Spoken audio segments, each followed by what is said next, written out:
I sat alone at my sister's engagement party, invisible as always. Then her fiancé's brother mocked me for being single, and something inside me finally snapped. What I said next made the entire room go silent, and then a strikingly handsome stranger appeared beside me and whispered, "Act like you're with me."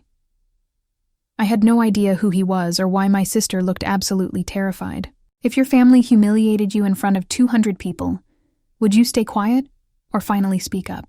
That's the choice I faced at my sister's engagement party. What I did shocked everyone, including myself. Stick around because I need your honest opinion on whether I was right or wrong. Now let me take you back to that night. My name is Nora, and I'm 32 years old. My younger sister Julie has always been my favorite. The pretty one, the successful one, the one our mother praised while I stood quietly in the background, learning early that my role was to make Julie look better by comparison. Growing up, our mother made sure I understood my place. I was the reliable one, the backup, the one who didn't need attention because Julie needed it all. Every achievement I ever had, Julie found a way to diminish. Every moment of pride I felt was systematically dismantled by her casual cruelty disguised as sisterly concern. Got a promotion at work? Julie would announce her bigger promotion the same day, making sure everyone knew hers was more impressive. Came with a better title, a larger office, more prestige. Lost 15 pounds after months of hard work, early morning runs, and careful meal planning. Julie would comment loudly at family dinners about how I still had a long way to go, making sure to mention her own effortless figure and how she never had to try. Even our father's death, too, years ago became Julie's moment. She sobbed dramatically at the funeral, genuine grief mixed with performance, while quietly telling relatives that she wished Dad had lived to see her get married, unlike Nora, who'll probably never find anyone. I heard her say it. She knew I heard. She didn't care. That was the thing about Julie. She knew exactly what she was doing, and she enjoyed it. Now at 29, Julie was engaged to Edward Mitchell, a successful investment banker from a wealthy family. The engagement party was at the Grand Sterling Hotel, with crystal chandeliers that sparkled like diamonds, champagne towers that seemed to touch the ceiling, and 200 guests dressed in designer clothes that cost more than most people's monthly rent. I wore a simple navy dress I'd bought on sale 3 months ago.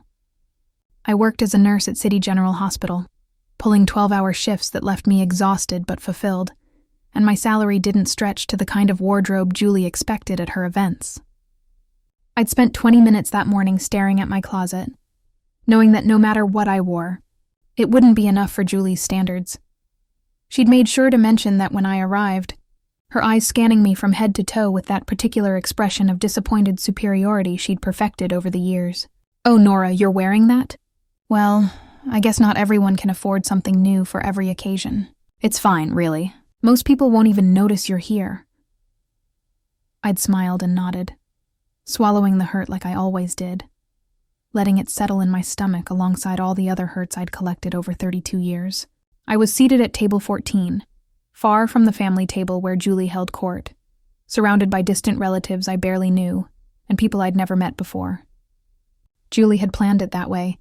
She always did. Keep Nora in the background where she belongs. Keep her far enough away that she can't accidentally steal any attention. The party was beautiful, I had to admit. Julie made sure everyone knew how much it cost, how exclusive the venue was, how lucky Edward was to have her, how this was just the beginning of their magnificent life together. She glowed in a white cocktail dress that probably cost more than my rent, her blonde hair perfectly curled in those effortless waves that actually took hours to create, her makeup flawless and camera-ready. I sat at my assigned table and watched her accept congratulations, watched her laugh with her bridesmaids, women who'd replaced actual friends like Clara, women who knew their role was to worship Julie and ask nothing in return. I watched her pose for endless photos with Edward's wealthy family, each smile practiced and perfect, and I felt invisible. Again. Always. That familiar feeling of being erased, of taking up space I wasn't entitled to, of being the shadow to Julie's light. I sipped my wine, made small talk with the elderly cousin on my left, who kept confusing me with someone named Margaret, and tried to look like I was having a pleasant time. That's when Ronald appeared at my table. Edward's older brother. He was 35, arrogant, and had made it clear at previous family gatherings that he thought I was beneath them all. He'd once asked me if I was just a nurse when I mentioned my job, as if saving lives was somehow less impressive than whatever he did, which, as far as I could tell, was nothing. "Still single, Nora?" he asked, smirking as he passed by with a drink in his hand, probably his fourth or fifth of the evening. His tone was loud enough for nearby tables to hear. Loud enough to be intentionally humiliating. Loud enough that several people turned to look at me, their expressions a mix of pity and secondhand embarrassment. For years, my entire life, I would have looked down, pretended not to hear, smiled politely and let it slide. I would have made a joke at my own expense, laughed along with them, made it easier for everyone else by being the gracious target. But something in me had changed in recent months. Maybe it was therapy. 6 months of working with Dr. Chen, unpacking decades of learned helplessness and people-pleasing. Maybe it was just exhaustion from playing nice while everyone treated me like I didn't matter. I looked up at him, and my voice came out clear and steady, surprising even myself. "Still living off your parents' trust fund, Ronald? Or did you finally get a real job?" The words hung in the air. I could feel the atmosphere shift, the way a room changes right before a storm. Ronald's smirk faltered, confusion replacing his casual cruelty. A few people at neighboring tables turned to look, their interest piqued by the unexpected response. What? Ronald blinked, apparently unused to anyone talking back to him. "A job," I repeated calmly, taking a sip of my wine, trying to project confidence I didn't entirely feel. My heart was pounding so hard I thought everyone could hear it, but I kept my expression neutral. "You know, where do you actually work for money instead of just spending your father's?" Ronald's face flushed red, the color spreading from his neck up to his receding hairline. "That's none of your—" "Then my relationship status is none of yours," I interrupted, and the power in that moment was intoxicating. Funny how that works, isn't it? He opened his mouth, but no words came out. Someone behind him snickered. A sharp, short laugh quickly suppressed. Ronald shot me a furious glare and stalked away, his shoulders tense with embarrassment, his expensive shoes clicking angrily against the marble floor. My heart was hammering so hard I thought everyone could hear it. My hands were shaking, adrenaline flooding my system. But I felt good, powerful even. Like I'd finally found a voice I didn't know I had. Like I'd been speaking in whispers my whole life, and finally discovered I could shout. Unfortunately, Julie had noticed. Of course she had. Julie noticed everything when it came to me, especially anything that might make me visible. Within minutes, my sister appeared at my table with Edward in tow, her expression that particular combination of fake concern and real anger that I'd learned to recognize at age 5. Julie's smile was razor sharp, the one she used when she was about to publicly humiliate someone while maintaining plausible deniability. That was incredibly rude. "Nora," she said, her voice loud enough for nearby guests to hear, making sure her audience was in place. Ronald was just making conversation. Friendly family banter, you know how it is. "No," I said, setting down my wine glass with deliberate care. My hands were trembling, but I forced my voice to stay steady. Ronald was being condescending. "There's a difference between conversation and cruelty. Julie, you should know. You've perfected the art." Edward crossed his arms, his expression smug and entitled, like a man who'd never been told no in his privileged life. "Maybe you're just sensitive because it's true. I mean, you are here alone, again, at 32. That's gotta sting a little, right?" Something inside me snapped. Not broke. Snapped. Like a rope pulled too tight for too long. Like a dam finally giving way under years of pressure. All the years of swallowing insults. All the years of making myself smaller so Julie could feel bigger. All the years of watching her take and take while I gave and gave. Believing that if I just gave enough, loved enough, supported enough, she might finally see me as worthy. It all came rushing to the surface like a wave I could no longer hold back, like water that had been building behind a cracking wall. I stood up slowly, meeting Edward's eyes directly, drawing myself to my full height. "You're right, Edward. I am here alone, because unlike Julie, I didn't have to steal someone else's boyfriend to have a date." The effect was immediate and electric. Gasps rippled through nearby tables like stones dropped in still water. creating expanding circles of shock and recognition. Julie's face went pale, then flushed deep red, her carefully applied blush suddenly looking garish against her blanched skin. I could see people turning in their chairs, sensing drama, pulling out their phones, their expressions hungry for whatever was about to happen. "Excuse me?" Julie's voice was shrill, losing its practiced sweetness, revealing the sharp edges underneath. "Clara," I said simply. The name hung in the air like an accusation, like a ghost suddenly materialized at the party. "Your former best friend? The one whose boyfriend you stole? The one who's not invited tonight because you needed to erase the evidence of what you did?" Edward's jaw tightened. His eyes darted around nervously, checking who was listening, calculating the damage. "That's ancient history, is it?" I turned my full attention to Edward, and my fear was dissolving into something hotter, fiercer, more powerful than I'd ever felt. "Does your family know you were dating Clara seriously for 2 years before Julie decided she wanted you? Does your mother know that Clara had already picked out her bridesmaid dress for your sister's wedding before Julie called her and told her you two were together?" The color drained from Edward's face completely, leaving him looking almost gray under the chandelier lights.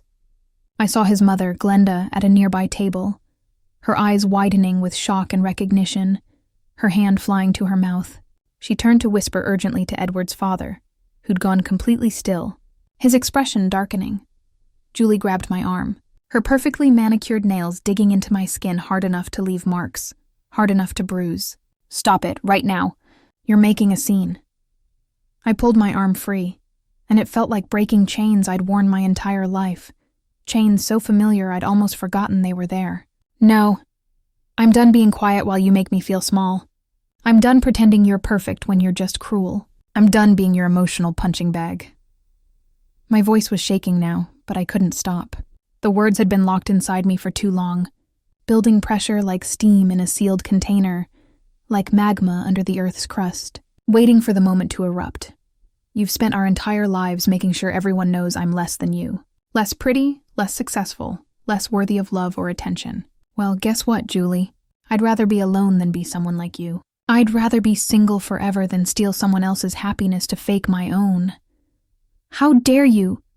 Julie started, her voice rising to a shriek that echoed off the high ceilings.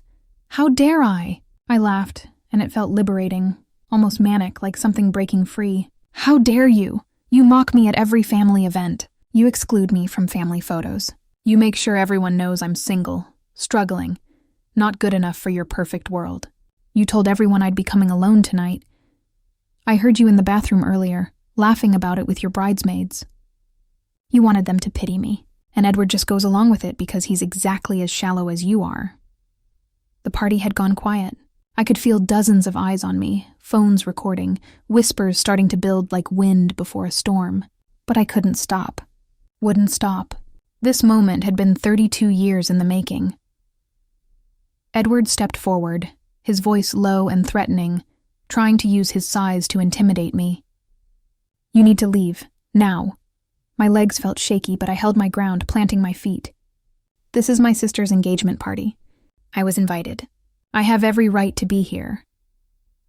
"Not if you're going to cause a scene," Edward said, moving closer in a way that felt deliberately intimidating, that made my instincts scream danger.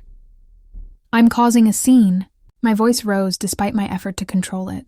I responded to an insult. "You two have been insulting me all night, all my life, and I'm the problem? I'm the one who needs to leave." I could see our mother, Joyce, at the family table. Her face was frozen in horror, not at Julie's cruelty, never at Julie's cruelty, but at me for finally speaking up. At me for ruining Julie's perfect moment. At me for being ungrateful, difficult, dramatic, all the words she'd used my whole life when I dared to have feelings that inconvenienced Julie. That's when he appeared. A man I didn't recognize, tall and handsome, in a way that seemed effortless, with dark hair and kind eyes that held something I recognized, pain that had healed into strength. "Is there a problem here?" His voice was calm but firm, and he positioned himself slightly between me and Edward. Edward looked him up and down with obvious disdain. "This is a private party. Who are you?" "Paul Richardson," the man said, and I saw Julie's face go absolutely white. "Edward, we've met before. At the Harborview Charity Gala 2 years ago. You were there with, what was her name? Oh, right, Clara. Before Julie convinced you that you'd be better off with her instead. The silence that followed was deafening. Edward opened and closed his mouth several times, looking like a fish gasping for air. Julie found her voice first, but it came out strangled. Paul, what are you doing here? I was invited, Paul said smoothly, though I suspected that might not be entirely true. By a friend of the groom's family. Imagine my surprise when I saw the bride-to-be. You look well, Julie, though I have to say, you looked happier when you were pretending to be Clara's best friend and confidant right before you betrayed her. The crowd was openly staring now, no longer pretending to mind their own business. Phones were definitely recording. This was the kind of drama that would be discussed for years, that would be replayed and analyzed and gossiped about until it became legend. Paul turned to me, his expression softening. Are you okay? I nodded, not trusting my voice, trying to process what was happening. He offered me his arm. Would you like to get some air? I think you've said what you needed to say. I took his arm, grateful for the support, and let him guide me toward the exit. Behind us, I could hear Julie calling my name. Hear Edward trying to do damage control. Hear the murmur of 200 guests dissolving into excited conversation. We walked through the hotel lobby and out to the parking lot, where the cool night air hit my flushed face like a blessing. I couldn't stop shaking, adrenaline still coursing through my system. Thank you, I managed to say. You didn't have to do that. Yes, I did, Paul said quietly. Clara was my sister. I turned to look at him, shocked. Your sister? He nodded, his jaw tight. Julie destroyed her. Took everything from her. Her best friend, her boyfriend, her self-worth. Clara spiraled after that. It took her years to recover, to trust anyone again. She's doing better now, but I've never forgotten what Julie did to her. When I saw you standing up to her tonight, standing up for yourself. He paused. You were incredibly brave. I was terrified, I admitted. Brave people usually are, he said with a small smile. Look, I know this is probably the worst timing ever, but would you maybe want to get dinner sometime? When you've recovered from tonight? I studied his face carefully in the parking lot lights, looking for signs of a game, of revenge, of anything that felt like manipulation or what Julie would do. But his eyes were clear, warm, genuinely hopeful in a way that felt sincere. This isn't just revenge on Julie? I asked carefully, needing to know the truth. It started that way, he admitted, and I appreciated the honesty more than a pretty lie. I won't lie to you. When I saw Julie whispering about you being alone, when I heard Ronald make that cruel comment, something in me snapped. I wanted to mess with her perfect night. I wanted her to see me successful and happy. He took a breath, his eyes never leaving mine. But then you stood up and told them off with such raw honesty, and I realized, you don't need saving. You don't need a white knight. You just needed someone to stand beside you while you saved yourself. And I wanted to be that person. I want to be that person. I felt tears prick my eyes. Why? Because I've been exactly where you are, he said softly, his voice thick with old pain. I know what it's like to finally find your voice after someone spent years trying to take it away. I know what it takes to stand up like you did tonight. And because... He paused, looking almost shy, and it was endearing. Because I genuinely want to know you. The real you, not Julie's version of you. Not the sister she's been tearing down. Just Nora. I smiled, feeling something warm and hopeful bloom in my chest, and pulled out my phone with trembling fingers. Dinner sounds really nice. His whole face lit up as he took out his phone, his smile genuine and unguarded. After we exchanged numbers, he said, I know a great Italian place downtown. Quiet, intimate, excellent food, and absolutely no chance of running into anyone from tonight. That sounds perfect, I said. As I got in my car, Paul leaned down to my window. Hey, he said, his voice serious. What do you do tonight? Standing up for yourself like that? That was the bravest thing I've seen in a long time. Don't let anyone, especially Julie, make you doubt that. You were amazing. I nodded, not trusting my voice, tears threatening to spill over. As I started to drive away, I looked in my rearview mirror. Paul stood under the parking lot streetlight, watching me leave with a small smile on his face, his hands in his pockets, looking like someone who'd just found something he didn't know he'd been looking for. My phone buzzed at the first red light, a text from Paul. That was the best engagement party I've ever crashed. Can't wait for Friday. How does 7 p.m. sound? I laughed and texted back, Friday at 7 is perfect. And thank you for seeing me always, he replied. Then another message. You were already standing when I got there. I just made sure you didn't have to stand alone. That's what you deserved. I drove home with tears streaming down my face. But for the first time in years, they weren't tears of hurt or frustration or defeat. They were tears of relief, of liberation, of hope.